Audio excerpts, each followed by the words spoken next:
créer un site internet, il date de quand ton site? 2002 à peu près. On était comme pour nombreux au début. Qu'est-ce qui nous a motivés? C'est en fait de créer une vitrine vers l'extérieur, où les gens peuvent venir nous voir sans qu'on les connaisse, sans qu'on ait besoin de les appeler, sans qu'on ait besoin d'aller les chercher. Ils viennent nous voir, et puis on va mettre en fait le catalogue de nos prestations. On a pris en photo une grande quantité de chantiers sur lesquels on a travaillé. Alors on a fait deux parties, une partie patrimoine, une partie particulier. Parce que je me suis aperçu il y a déjà bien longtemps que les gens qui contactent une entreprise, ils vont la contacter, c'est par rapport à leurs besoins. On ne va pas prendre une multinationale qui a des compétences gigantesques pour faire un petit travail. Donc nous, on a raisonné un petit peu comme ça.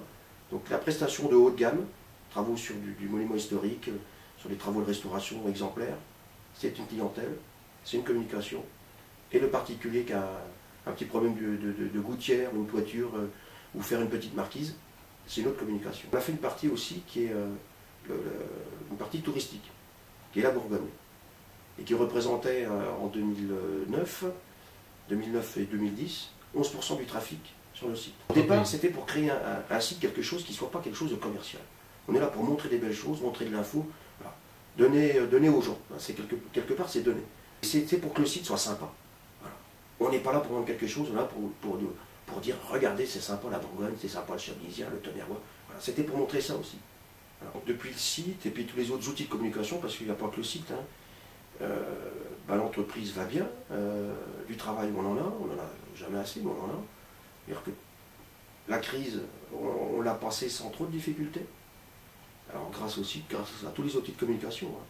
Et on s'aperçoit que les outils de communication d'avant, qui ne sont pas jaunes, sont aujourd'hui complètement, nous à notre niveau, ça disparaît. Les contacts pas jaunes, c'est insignifiant. Et les gens qui nous contactent par le site, généralement c'est des choses qui aboutissent, ou si ça n'aboutit pas, c'est un problème d'argent, de financement, de choses comme ça. Tu disais que tu avais mis en place d'autres outils, des dépliants, des affiches. Qu'est-ce que tu as mis en place en termes de communication dans l'entreprise? Alors la première chose qu'on a fait à l'entreprise, c'est de créer un logo. Et maintenant on a un logo, on va faire les autocollants pour les véhicules, pour être identifiable.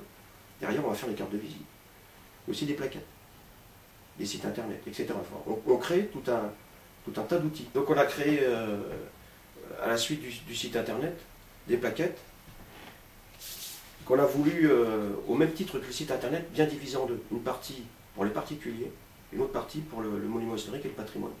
Donc avec une charte graphique qui avait été établie au moment du logo, on a défini le format, les couleurs, et puis chaque plaquette a une couleur un peu différente.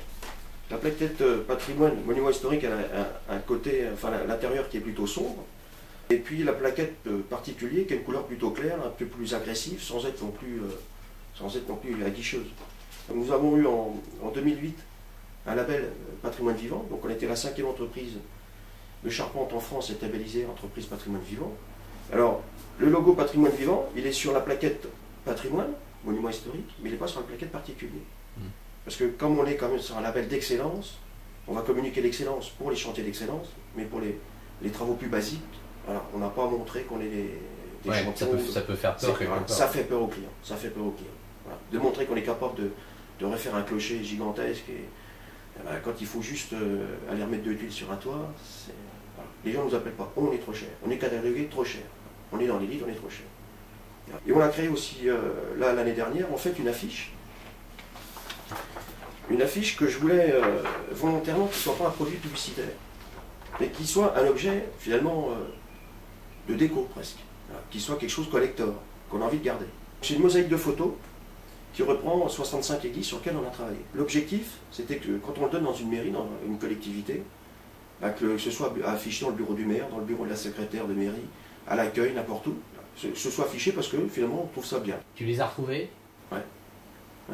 Alors je les vois dans des services, dans des administrations ou chez des particuliers où elles sont affichées. Notre force de persuasion, en fait, c'est on est dingue. Quelque part on est cinglés, quoi.